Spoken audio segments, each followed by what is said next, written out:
Assalamualaikum warahmatullahi wabarakatuh. Alhamdulillah wassalatu wassalamu ala rasulillah. Kita akan merespon ya live event judulnya Sering Dikhianati, Prabowo Pilih Bungkam dari Metro TV. Kita lihat epicentrum isu yang penting dalam jabatan dalam debat presiden adalah yang menjadi bintang adalah tetap Anies Baswedan. Kita lihat. Sebelum kita berikan kesempatan kepada pasangan 02 untuk menanggapi mengenai persoalan di MK, tadi ada pertanyaan yang tertunda tadi dari Bang Rey. Bang Rey, silakan Bang Rey. Saya mau tanya sederhana aja sebetulnya. Dalam catatan saya setidaknya ada 2 pernyataan Pak Prabowo itu yang mengatakan begini. Ada sudahlah, pahamlah kita ini, ayolah itu. Nah ini yang saya mau tanyakan kepada Pak Prabowo. Karena pernyataan itu disampaikan ke Anies, disampaikan juga ke Ganjar gitu. Ya. Apa sih maksud dari Pak Prabowo dengan pernyataan itu? Yang mana sih Bang Rey, yang kita bukan anak kecil lagi lah. Iya, kayak kita kurang lebih sama-sama tahu lah, ya, gitu ya. Paham. Mau saya menanyakan apa sih yang dimaksudkan oleh Pak Prabowo dengan kita sama-sama tahu lah, apa yang sama-sama diketahui itu? Silakan. Waktu debat Anies lawan Prabowo ya. Mau Mas Hasan atau Kang Aceh? Mas Hasan dulu. Ya, gini. Pak Prabowo itu nggak suka menyerang orang secara langsung walaupun bahan itu sudah di mulutnya dia. Kalau kita bicara soal etika, sangat mudah Pak Prabowo menyerang Mas Anies balik. Nggak bisa. Kemarin juga kita sarankan itu, tapi beliau tidak mau lakukan.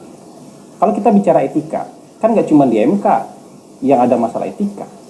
Dalam hubungan politik juga ada etika. Ada yang dulu pernah bilang, jangan harap saya akan jadi calon presiden selama Pak Prabowo jadi calon presiden. Saya tidak akan menjadi bagian dari orang yang mengkhianati Pak Prabowo. Sudah dia langgar semua itu. Itu ucapan Anies ya. Ucapan Anies, saya tidak akan menjadi calon presiden selama Pak Prabowo menjadi calon presiden. Itu saya kira konteksnya waktu itu ya 2019 ya. 2019. Jadi Anies diminta oleh Prabowo menjadi calon wakil presiden Prabowo untuk menghadapi Jokowi.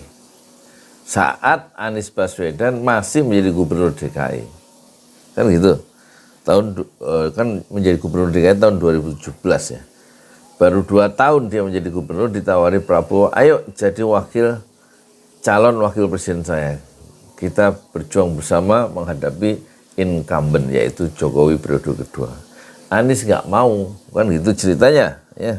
Anies nggak mau karena dia ingin menyelesaikan tugasnya sebagai gubernur selama 5 tahun dan dia tidak ingin mengkhianati atau mengingkari janjinya saat kampanye akan menjadi gubernur DKI selama 5 tahun. Itu pertama. Yang kedua itu ini sorry ada suara air masuk ya. Mandi, maklum deket kamar mandi. Yang kedua itu adalah ya Prabowo, sebab Anies tidak akan mau menjadi calon presiden untuk berhadapan dengan Pak Prabowo saat itu. Konteksnya kita lihat, mungkin contohnya itu karena adanya Prabowo yang dikhianati ya, oleh Jokowi. Jokowi waktu menjadi gubernur, kan gitu. Ini konteksnya ya, selama 2 tahun setengah, kemudian loncat mencalonkan diri menjadi menjadi calon presiden, didukung oleh Megawati PDIP, ya kan? Dan meninggalkan tanggung jawabnya sebagai gubernur DKI yang 5 tahun. Dan itu mengecewakan Prabowo. Setidak-tidaknya kalau kita lihat pengakuan dari Hashim Joyo Hadikusumo bahwa dia satu hari itu ke Balai Kota. Hashim Joyo Hadikusumo adalah adik dari Prabowo yang membiayai seluruh ya dana-dana untuk kemenangan atau untuk pencalonan Jokowi menjadi gubernur DKI. Joyo Hadikusumo dengan membuka rekening 19 miliar. Jokowi nggak punya apa-apa waktu dari wali kota ke Jakarta, diminta ke Jakarta oleh Prabowo dan Hashim Joyo Hadikusumo, ya kan? Jadi pembiayaannya semua oleh Prabowo atau oleh Joyo Hadikusumo untuk karir politik dari Joko Widodo yang ingin mencalonkan diri jadi calon bukan presiden, gubernur. Nah, satu hari Joyo Hadikusumo, menurut Joyo Hadikusumo, ditanyalah Jokowi itu di Balai Kota, apakah Pak Jokowi akan mencalonkan diri menjadi calon presiden? Apa jawab Jokowi? Menurut Joyo Hadikusumo, presiden apa? Presiden taksi gitu ya. Jadi nggak mungkin lah. Kesimpulan dari Joyo Hadikusumo itu Jokowi akan mencalonkan diri, apalagi baru 2,5 tahun menjadi gubernur DKI. Wah, presiden apa, sambil ketawa-ketawa gitu. Tapi kemudian ada berita yang mengejutkan Joyo Hadikusumo. Dalam video pengakuan Joyo Hadikusumo itu sudah dimuat di Pesantren Jolali. Ketika aja Pesantren Jolali, Joyo Hadikusumo, Hashim Joyo Hadikusumo, nanti keluar video itu. Video yang sangat bersejarah. Ternyata kemudian Jokowi saat masih menjadi gubernur DKI itu mencalonkan diri menjadi calon presiden. Dan ini mengejutkan Prabowo karena Prabowo ingin maju menjadi calon presiden. Kok sekarang harus berhadapan dengan Jokowi yang dibela untuk menjadi gubernur, sekarang menjadi penantangnya. Nah, itu mengecewakan. Prabowo merasa dikhianati. Konteksnya itu ya. Sehingga Anies kemudian muncul ucapan, karena ada contohnya Jokowi yang kemudian mengkhianati Prabowo itu, yang masih menjadi gubernur DKI, tiba-tiba mencalonkan diri menjadi calon presiden menghadapi Prabowo, kan gitu. Padahal Prabowo yang membesarkan, yang membawa dari Solo ke Jakarta itu adalah Prabowo dan Hashim Joyo Hadikusumo dan membiayai pencalonan gubernur DKI itu. Kan itu konteksnya. Sehingga kemudian contoh itu, kasus yang mengkhianati Prabowo itu, yaitu Jokowi yang mencalonkan diri menjadi calon presiden padahal Prabowo ingin menjadi presiden juga, itu yang kemudian dikenang atau menjadikan referensi oleh Anies. Saya tidak akan mencalonkan diri menjadi presiden saat Prabowo menjadi calon presiden, karena saya akan meneruskan tanggung jawab saya 5 tahun menjadi gubernur DKI. Jadi konteksnya itu.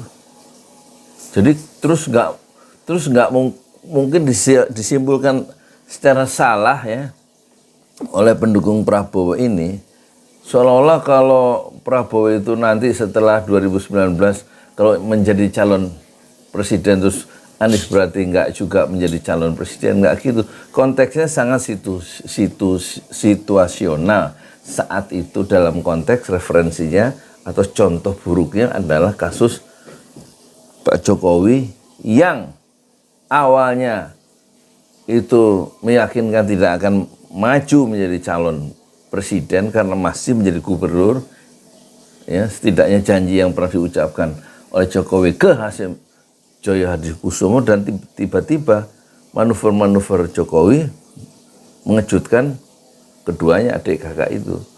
Nah, itu disitulah ya, Prabowo merasa dikhianati oleh Jokowi yang dibesarkan, yang diminta setelah jadi wali kota Solo dipromosikan menjadi menjadi calon gubernur DKI. Jadi konteksnya itu, saya kira itu ya. Jadi dia kemudian menyimpulkan bahwa Anies Baswedan mengkhianati Jokowi, ya kan, dengan sekarang ini menjadi calon presiden sementara tahun 2023, sementara Prabowo juga menjadi calon presiden. Dan itu berarti Anies Baswedan itu mengkhianati Prabowo karena katanya dulu pernah bilang selama Prabowo menjadi calon presiden, Anies tidak akan maju menjadi calon presiden juga. Itu dia kehilangan konteks. Itu omongan Jokowi, omongan Anies tahun 2019 untuk kasus itu, kasus tahun 2019 saat dia masih menjadi gubernur DKI yang baru 2 tahun dan dia tidak ingin mengikuti pola yang dilakukan atau jejak atau rekam jejak yang dilakukan oleh Jokowi yang baru 2,5 tahun menjadi gubernur DKI kemudian loncat menjadi calon presiden. Anies tidak mau melakukan ya manuver politik seperti yang dilakukan oleh Jokowi saat tidak menyelesaikan tanggung jawabnya, kewajibannya menjadi gubernur 5 tahun. Jadi dia, saya kira, kelihatan di ngomongnya benar, tapi kehilangan konteksnya. Tapi secara hukum dia sah untuk jadi calon presiden. Ada orang yang mengikat koalisi dengan Pak Prabowo, terus tiba-tiba dalam 2-3 hari belok dia. Ya kan? Secara etika dia melanggar etika, tapi dia sah sebagai calon wakil presiden. Tapi menyerang-nyerang pribadi begitu tidak akan dia lakukan. Itu yang kita bilang. Nah dalam hal ini kan Gibran tidak melanggar etika. Jangan lupa ya, Prabowo itu lebih ini lagi ya, lebih dahsyat lagi ya, deviasi, penyimpangan atau pelanggaran etika yang dia lakukan. Dia dulu tahun 2019 dibela mati-matian. Orang memilih Prabowo karena mengikuti salah satunya adalah ijtima ulama, ya, mengikuti fatwa para ulama yang dikomandoi oleh Habib Rizik Syihab. Sehingga orang terdorong untuk membela bukan Jokowi tapi Prabowo. Tapi tiba-tiba setelah Prabowo kalah, Prabowo itu kemudian masuk bergabung dengan Jokowi yang menjadi penguasa baru tahun 2019 ya, bulan Oktober itu. Dan dia masuk tanpa berkonsultasi tidak-tidaknya dengan ulama. Dia masuk begitu saja. Kalau bahasa saya wala kalam, wala salam. Tidak basa-basi, tidak memberikan sinyal permisi saya akan bergabung dengan Jokowi, tapi dia masuk bergabung dengan musuh politiknya Jokowi. Dan orang menduga karena ingin bisnisnya itu tetap bisa lancar kalau dia bergabung dengan kekuasaan. Selama oposisi 5 tahun terakhir dia bisnisnya tidak berkembang karena dia melakukan maintenance sejarah, melakukan penjagaan sejarah. Jadi bergabungnya Prabowo ke Jokowi itu juga persoalan serius ya. Yang itu kemudian orang menyimpulkan dia melakukan pengkhianatan ya, terhadap pengikut-pengikutnya yang puluhan juta itu saat pemilu 2019. Itu orang lupa bahwa Prabowo melakukan semacam blunder, kesalahan fatal dalam politik ya.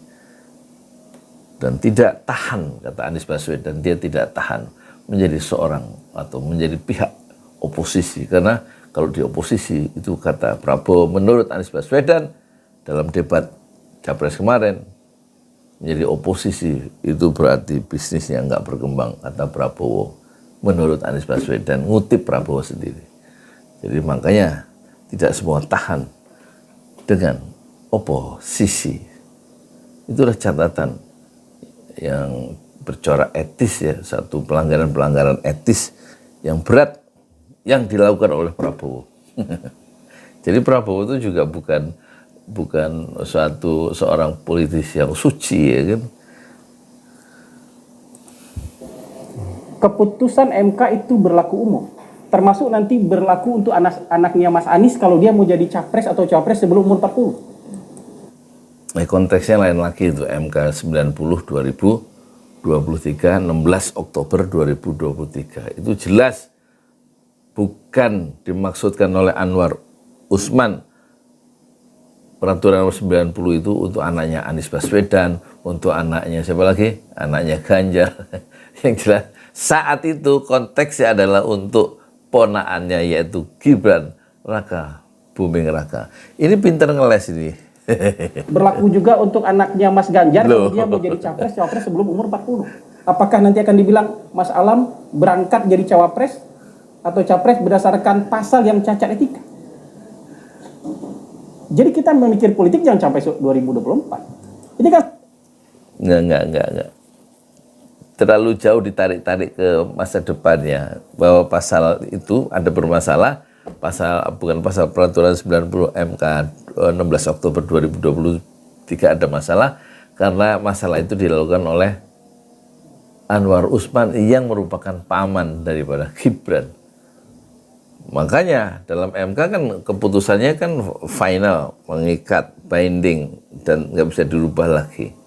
Tapi prosesnya kan dilakukan oleh satu proses-proses yang melanggar etika oleh Anwar Usman yang memiliki benturan kepentingan karena dia adalah paman dari Gibran Rakabuming Raka.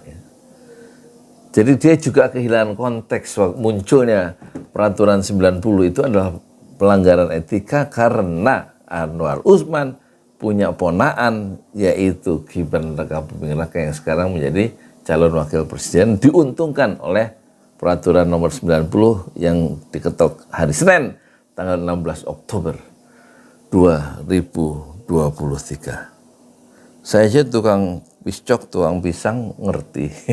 Assalamualaikum warahmatullahi wabarakatuh.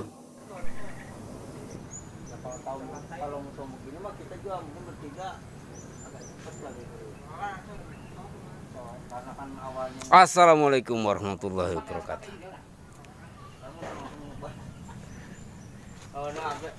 Ini nih saya ini aki-aki di bawah, bingung ininya. Situasi terkini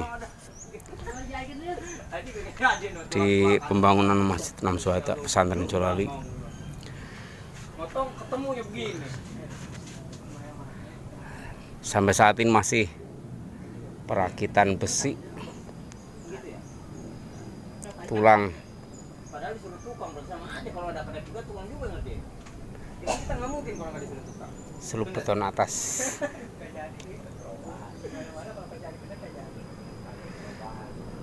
Yang dipakai yaitu besi ulir 13.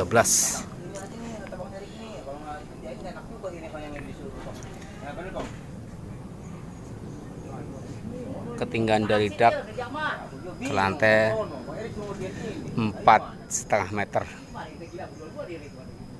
Kan namanya bang mau aja, bang ini aja kata bang ini jawab gimana? Aku pulangkan dulu kata bang ini pulangkan nih. Jadi orang kan kagak buang. Sayap ini kita yang sayap. Bambunya diambilin bisa dirobek.